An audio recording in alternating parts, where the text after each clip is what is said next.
করতেছে আর হযরত ওমর পিছনে দাঁড়ায় দাঁড়ায় শুনতেছে। হযরত ওমর বলে, আমি আরবি মানুষ, মুহাম্মদ যে কোরআনের তেলাওয়াত করে এগুলি আমিও জানি, আরবি কথাগুলো আমিও বুঝতেছি। এত সুন্দর করে পয়গম্বর কোরআনের তেলাওয়াত করতেছে।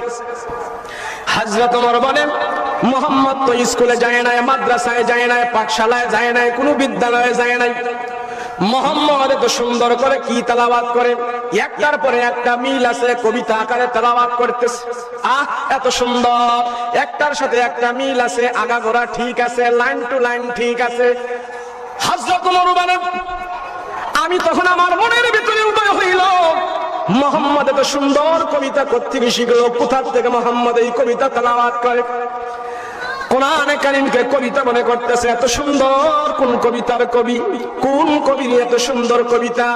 আল্লাহ পাক হযরত ওমরের মনের খবরটা জেনে জিবরাইল আমিনকে ডেকে বলে, ও জিবরাইল, যাও আমার বন্ধুর কাছে যা কোরআনে কারীমের একটা আয়াত তেলাওয়াত করে দাও, কোরআনের আয়াতটা যে আমার পয়গম্বরকে জানায় দাও। হযরত ওমরের ভিতরে ধারণা হইল এটা নাকি কবির কবিতা। তুমি যাও পয়গম্বরের মুখ থেকে আয়াত তেলাওয়াত করে শোনায় দাও, এটা কোনো কবির কবিতা না।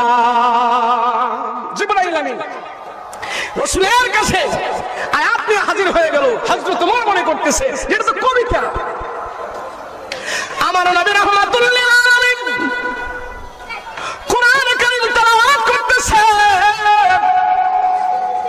এত সুন্দর তেলাওয়াত করার কারণে ওমর মনে করতেছে এটা কবিতা কবিতা। জিবরাইল আমিন এসে পয়গম্বরের কাছে আয়াত নিয়ে হাজির হয়ে গেছে। নবী নেন, আল্লাহ পাক আপনার কাছে আয়াত দিয়া পাঠাইছেন, আপনি আয়াতটা তেলাওয়াত করেন। পয়গম্বর আয়াতটা তেলাওয়াত করলেন, ওয়ালা বিকাউলি কাহিনিন ওয়ালা বিকাউলি শাইরিন কলিলাম মা তুমিনুন।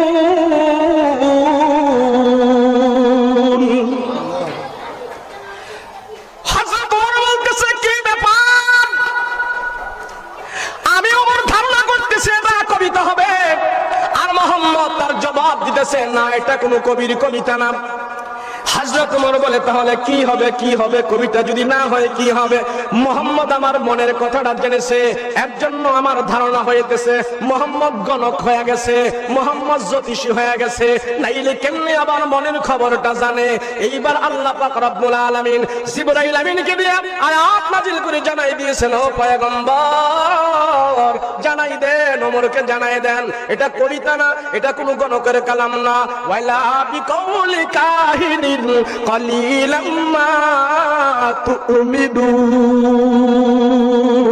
নবী যখন এই আয়াত তেলাওয়াত করলেন, হযরত ওমর মনে মনে ভাবতেছে, আমি বললাম এটা হইতে পারে কবি হইতে পারে না, কবিতাও না। মুহাম্মদ জবাব দিতেছে এটা কবিতাও না। মুহাম্মদ তেলাওয়াত করে জবাব দিতেছেন এটা